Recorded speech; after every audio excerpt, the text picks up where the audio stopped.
भेट घेतलेली आहे, काय निर्णय झालेला आहे, काय झाले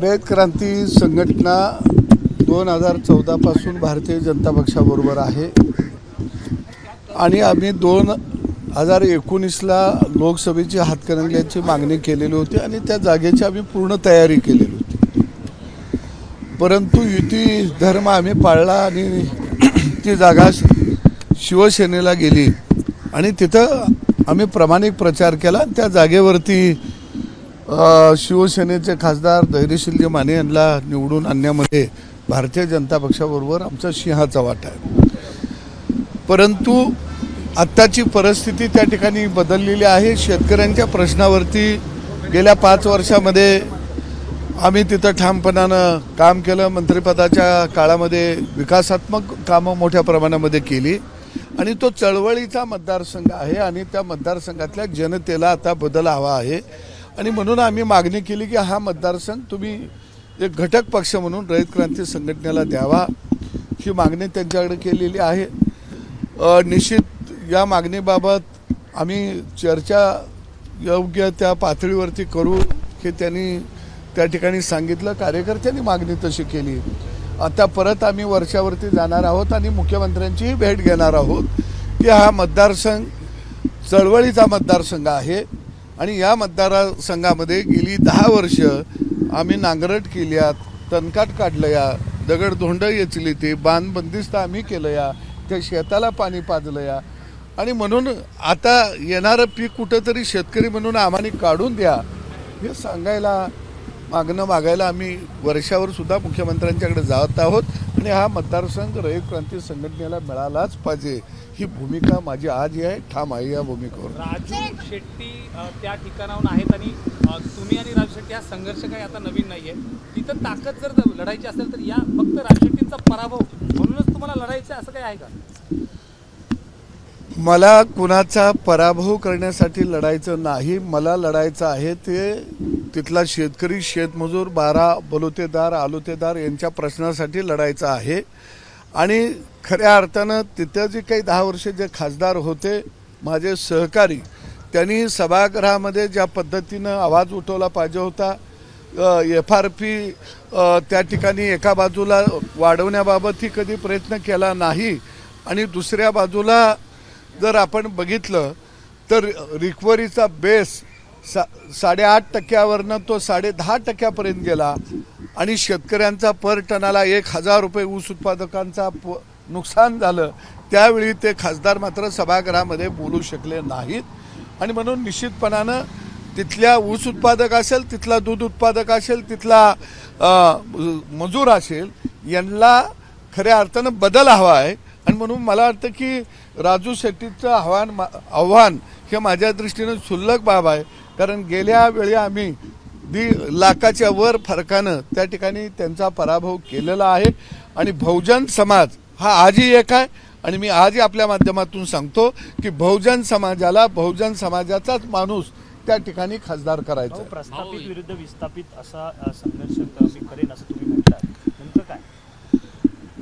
कारण आम्ही नेहमी विस्थापितांची लढाई लढलो, गावगाड्याची लढाई लढलो, वाड्यांच्या विरुद्ध गावगाडा आम्ही उभा केला, प्रस्थापितांच्या विरुद्धामध्ये विस्थापित उभा केले, लाट्या काट्या खाल्ल्या, तुरुंगात गेलो, रक्त सांडलं शेतकऱ्याच्या प्रश्नावरती आणि म्हणून म्हटलं मी की आम्ही प्रस्थापितांच्या बाजूला जाणार नाही, वळचणीला जाणार नाही, आम्हाला विस्थापितांचं नेतृत्व करायचं आहे आणि म्हणून ही जागा रयत क्रांती संघटनेला मिळाली पाहिजे, कारण आम्हाला विस्थापितांना न्याय द्यायचे आहे। घटक पक्षातील महादेव जानकर यांना उमेदवारी निश्चित पाहायला मिळते, त्यामुळे रयत क्रांतीला देखील उमेदवारी मिळेल। युतीने जो आहे तो त्यांचा सन्मान करण्याचा प्रयत्न केला, तुमचाही सन्मान महायुतीने करावा अशी तुमची वेगळी काय भूमिका नाही। मला महादेव जानकर साहेबांनी जी जागा मिळवली किंवा त्यांनी युतीमध्ये यावं, युतीमध्ये राहावं ही माझी पहिल्यापासून भूमिका आहे आणि माझा स्वभाव हा ऐन मैदानामध्ये घेरण्याचा कधीच असत नाही आणि मी राजकारणामध्ये आलो ते अपवादानं आलो, अपघातानं आलो, कारण राजकारणामध्ये येण्याची परंपरा ही काही माझ्या घराण्यालाही नाही आहे आणि त्यामुळं मला वाटतं की माझा सन्मान देवेंद्र फडणवीस या व्यक्तिमत्वानं मला आमदार केलं, मंत्रिपद दिलं, भागात विकास करायला मला निधी दिला आणि त्या माणसाने जेवढं मला माझ्यासाठी करायचं ते भरपूर केलेलं आहे. मी देवेंद्र फडणवीस या व्यक्तिमत्वावर मी माझी मान ठेवलेली आहे. त्यामुळं मला न्याय मिळाला नहीं असं मी म्हणू शकत नाही. आज की मुलाकात क्यों रही और इसके पीछे नहीं, वो घटक दलों के लिए हाथकणंगले का जो चुनाव क्षेत्र है वो हमें मिलना चाहिए, ये मांग हमने देवेंद्र फडणवीस साहब के सामने रखी और उन्होंने भी कहा कि हम विचार करेंगे. फिर मैं अभी मुख्यमंत्री को, सीएम को मिलने जा रहा हूँ, उनके पास भी जाके मैं बात करूँगा. वो जो हाथकणंगला जो चुनाव क्षेत्र है वो किसानों का बहुत बड़ा चुनाव क्षेत्र है. वहाँ गन्ने की खेती बहुत होती है और किसान दूध का भी व्यवसाय उधर बहुत बड़ा है. इसीलिए ये क्रांतिकारक वो मतदार संघ है कि वो चळवळी का मतदार संघ है. वह बहुत आंदोलन हमने किए थी और उसी वजह से वो चुनाव क्षेत्र हमें मिलना चाहिए. ये हमारी मांग है, ये हमारी भूमिका है. अगर यहाँ देखें तो कि राजू शेट्टी का, इनका और आपका बात तो सभी लोग जानते हैं. उन्होंने किसानों के आंदोलन में काफ़ी बड़ा योगदान दिया था दिल्ली के में समर्थन के वक्त. तो उन्हें तकलीफ देने के लिए ऐसे ले रहे, ऐसी राजनीतिक गलियारों में नहीं, वो राजू शेट्टी किसानों के बाजू में कभी भी नहीं थे.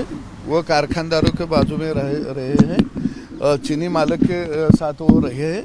अभी ये देखें कि जब मोदी जी ने 3 कृषि विधेयक लाई थी वो किसानों को मुक्ति देने के लिए, किसानों को स्वातंत्र देने के लिए, ये 3 कृषि विधेयकों उन्होंने पहली बार स्वागत किया, दूसरी बार उन्होंने विरोध किया.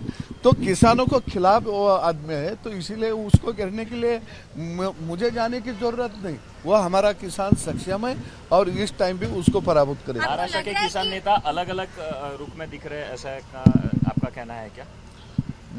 हम किसानों के साथ है.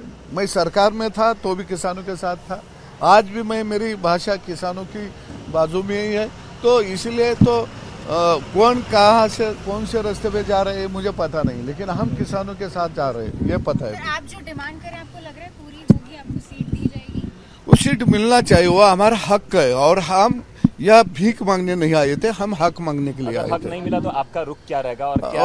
हक नहीं मिला तो मैं किसानों के साथ बैठूंगा, मेरे कार्यकर्ता के साथ मैं बैठूंगा, विचार करूंगा, उसके बाद मैं भूमिका लूंगा. एबीपी माझा, उघडा डोळे बघा नीट.